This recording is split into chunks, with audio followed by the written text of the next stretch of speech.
อืมมึงจะแวะหรือว่ามึงจะมาฮักกูก่อนตั้งแต่เปิดร้านมาช่วงระยะหลังนี่ครับนอกจากขายของครัวแทบจะบ่ได้เฮ้ยได้ลูกค้าถ้วย2 ถ้วย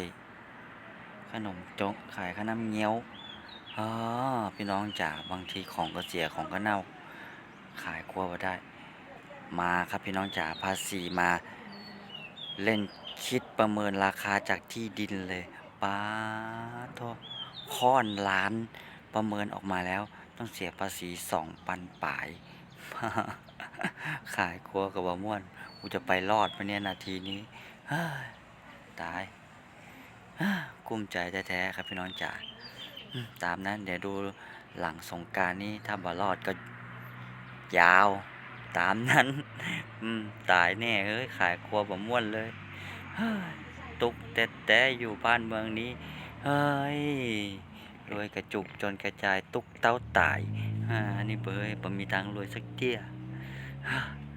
กับโจโลมีใครเป็นอย่างผมบ้างขายครัวปุดตื่น